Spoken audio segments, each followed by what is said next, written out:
clearly our mistake. You've got to be on it to hold him, and we didn't. Look, when Toto Wolff gets on the microphone and issues a blunt, public admission like that, you just know they've had an absolute mare on the pit wall.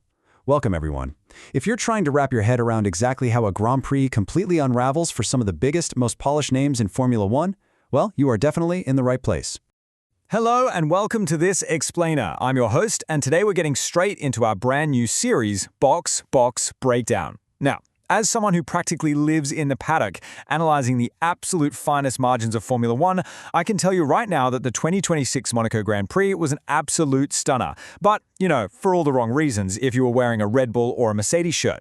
We're going to decode the team-by-team chaos of Monte Carlo, cut through all the PR noise, and look closely at the top and bottom performer moves that define this race, especially keeping Ed Straw's driver rankings in mind as we analyze these crucial race strategies.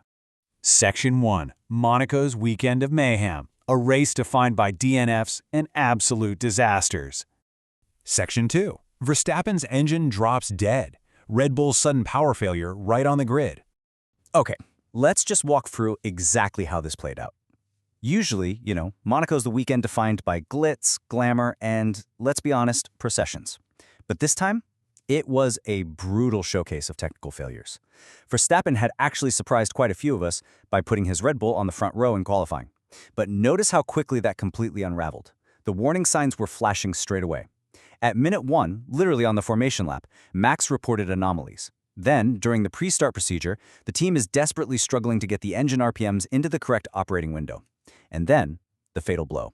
Upon the clutch release it lights out, the power unit just completely drops dead. The engine literally gave up the ghost right there on the grid, instantly transforming a front-row threat into a stationary paperweight.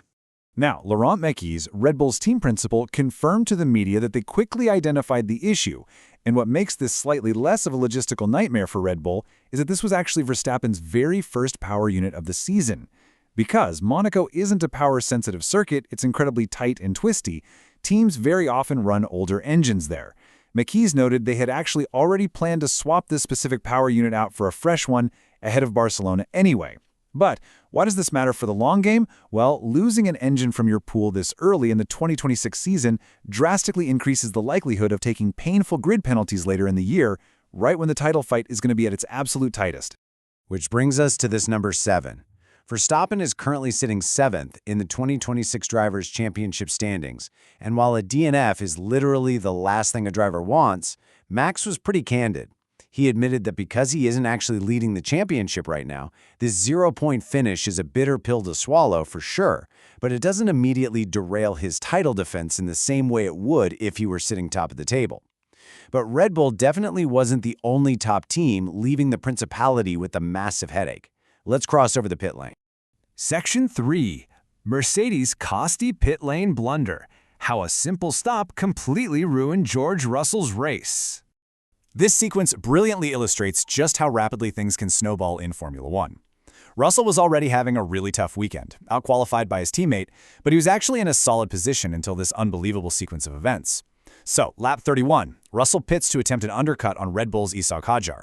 Strategically, this is a risky but absolutely necessary move to gain track position around Monaco, where overtaking is basically impossible.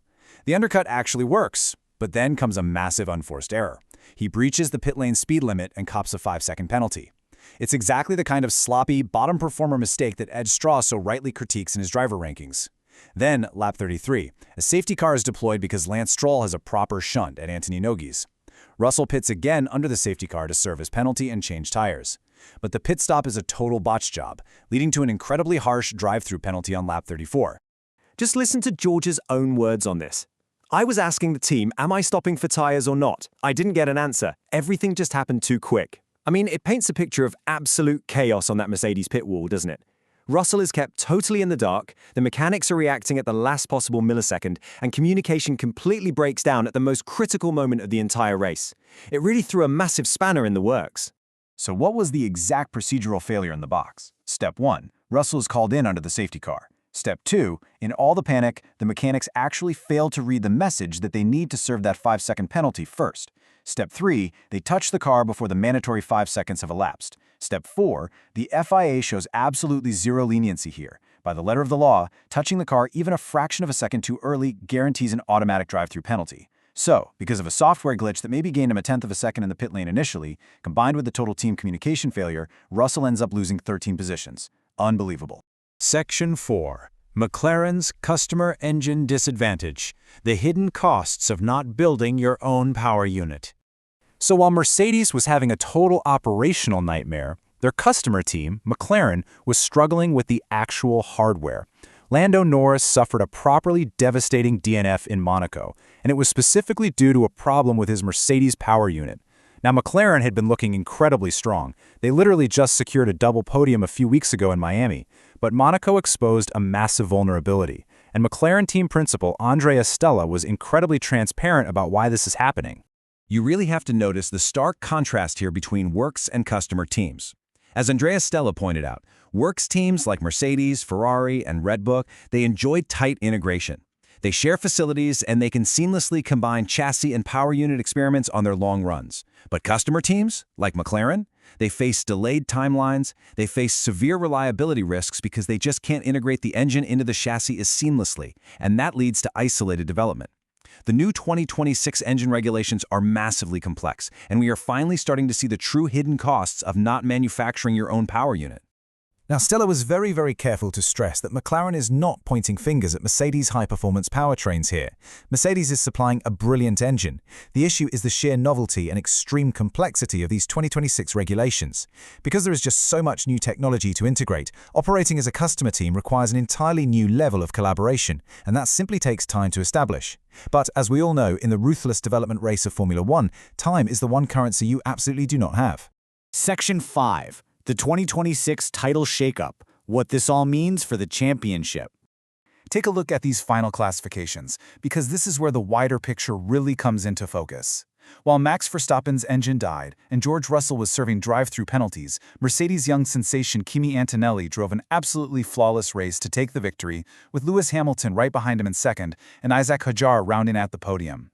When you look at Ed Straw's driver rankings following this weekend, Kimi Antonelli is unquestionably the top performer.